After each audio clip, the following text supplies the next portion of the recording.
కేసుల కోసం భయపడం. ఏనాడు వెనక తిరిగి మనం చూడలేదు.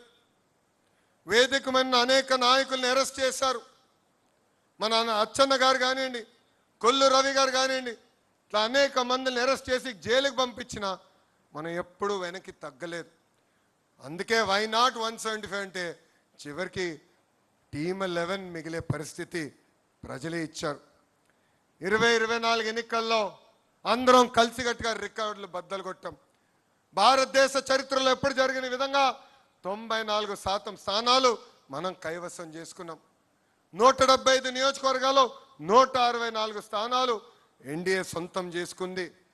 శ్రీకాకుళంలో 10 out of 10, విజయనగరంలో 9 out of 9, తూర్పుగోదావరి జిల్లాలో 19 out of 19, వెస్ట్ గోదావరి జిల్లాలో 15 out of 15, కృష్ణాలో 16 out of 16, గుంటూరులో 17 out of 17, నెల్లూరులో 10 out of 10, అనంతపూర్లో కూడా 14 out of 14.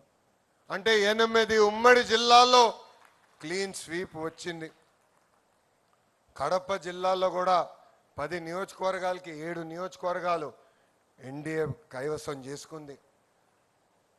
ప్రజలు ఆశతో మనం గెలిపించారు. వాళ్ళకి అహర్నిశలు కష్టపడాలని వాళ్ళు కోరారు. అందుకే ప్రజాప్రభుత్వం సుపరిపాలన అందిస్తుంది.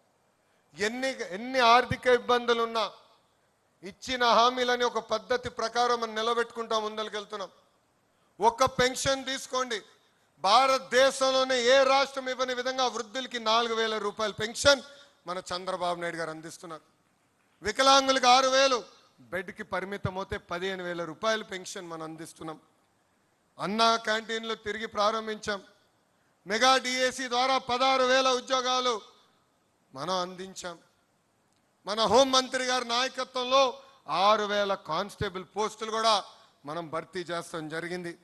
ఏకంగా జాబ్ క్యాలెండర్ ద్వారా 10,000 పోస్టులకి కూడా మనం నోటిఫికేషన్ విడుదల చేశాం.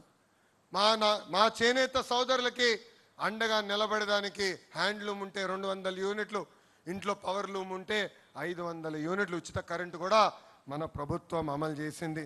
మత్స్యకారుల సేవలో కూడా అన్నదాత సుఖీభవ, స్త్రీ శక్తి కింద ఉచిత బస్, దీపం పథకం లాంటి అనేక సంక్షేమ కార్యక్రమాలు మనం అమలు చేస్తున్నాం.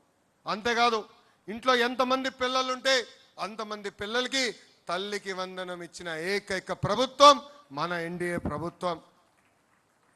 ఎన్నికల ముందర కూడా ఒకే హామీ ఇచ్చాం, ఒకే రాష్ట్రం ఒకే రాజధాని, కానీ అభివృద్ధి వికేంద్రీకరణ. ఈరోజు భారతదేశంలో 100 రూపాయలు పెట్టుబడులు వస్తే దాంట్లో 25 రూపాయలు ఈరోజు ఆంధ్ర రాష్ట్రానికి వచ్చిన ఘనత.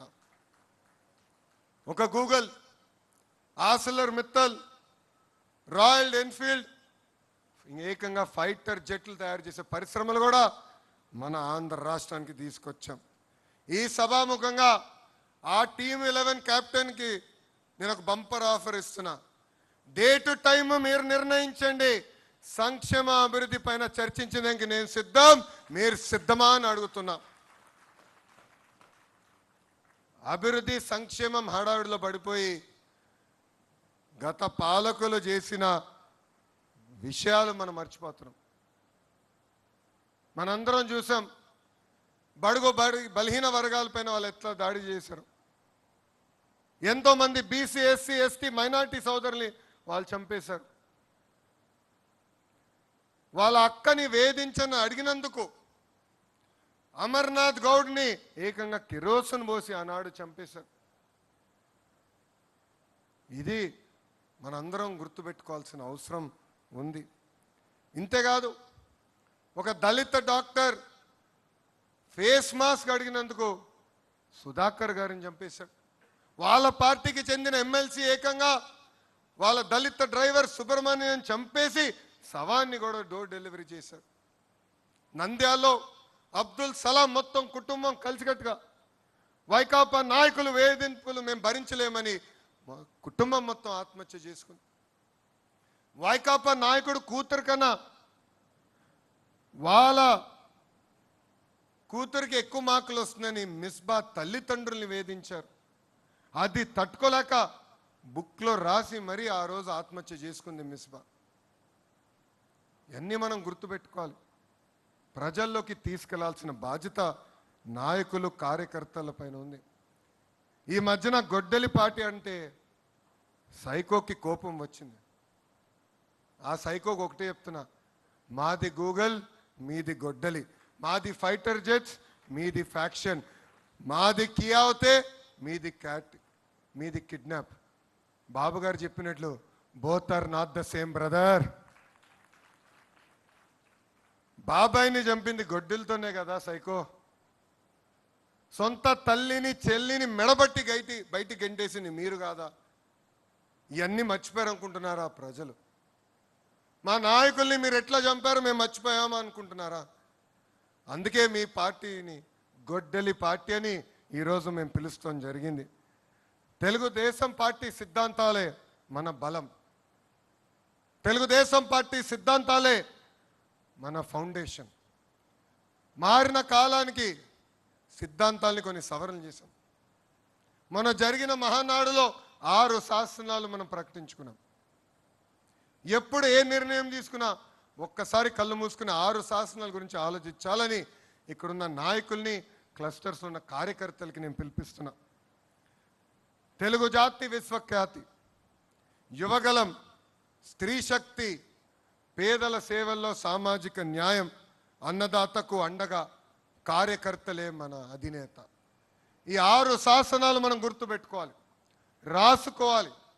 ఏ నిర్ణయం తీసుకున్నా ఈ 6 శాసనాలు ఒక్కసారి ఆలోచించి నిర్ణయం తీసుకోవాలని అందరినీ కోరుతున్నాం.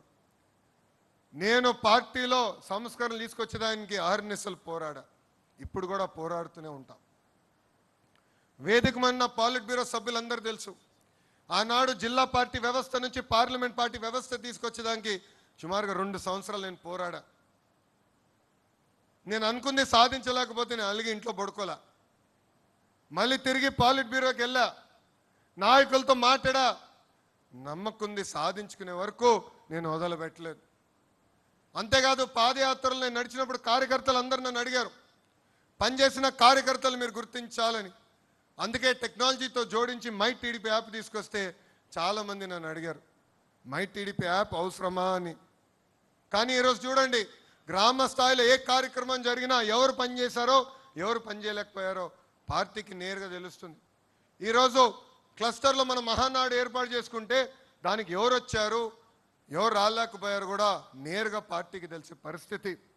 అందుకే పార్టీ చరిత్రలో ఎప్పుడు లేని విధంగా ఒక మండల్ పార్టీ అధ్యక్షురాలు శ్రీదేవి గారిని ఏకంగా పాలిట్ బ్యూరోకి తీసుకొచ్చిన ఘనత మన నాయకుడు చంద్రబాబు నాయుడు గారిది.